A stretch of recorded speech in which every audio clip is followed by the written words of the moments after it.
Remember that time a private army of Russian mercenaries marched on Moscow with tanks and fighter aircraft before mysteriously turning back? Then, only 2 months later, their leader died in a suspicious plane crash. I'm a former intelligence analyst now working as a risk and security consultant, and I'm talking, of course, about the Wagner Group, a Russian paramilitary organization that operated as a state-funded proxy force for the Kremlin.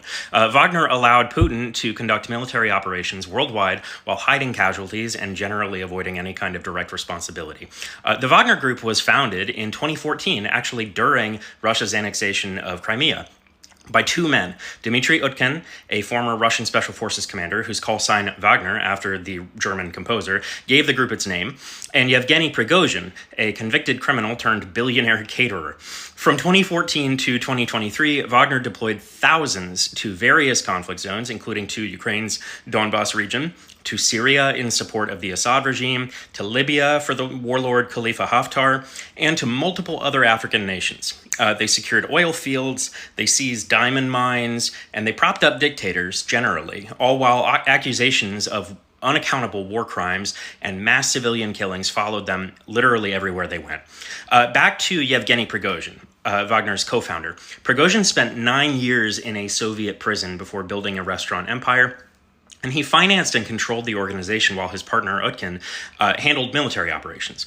In 2022, it was Prigozhin's idea, actually, to visit Russian prisons and offer convicts freedom in exchange for 6 months of combat. He recruited about 40,000 prisoners, using them as cannon fodder in brutal wave attacks. But in the war's first year, Prigozhin grew both more powerful and more publicly critical of Russia's military leadership. And on 23 June 2023, Prigozhin released a video rejecting Putin's justification for the invasion of Ukraine. And he announced a quote-unquote march of justice against Defense Minister Sergei Shoigu and the chief of the Russian General Staff, Valery Gerasimov, whom he blamed for the military's incompetence and corruption. And within hours, 25,000 Wagner fighters seized the city of Rostov-on-Don without firing a shot. Then they began advancing toward Moscow. They shot down Russian military helicopters, and they killed at least 13 Russian servicemen. And as Wagner got within 200 kilometers of Moscow, Belarusian President Lukashenko reached out and brokered a deal with Prigozhin. In exchange for halting the advance, he would be allowed to relocate to Belarus, and all charges would be dropped. The mutiny ended after a single day.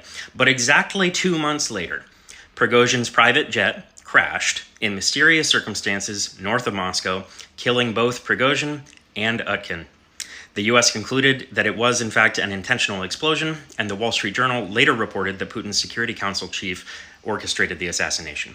And today, the Wagner Group, as Prigozhin knew it, no longer exists. The Russian MOD is systematically dismantling his empire, absorbing Wagner's forces into a new state-controlled force called the Afrika Korps under direct Kremlin control. And effectively, the Wagner brand has been officially retired.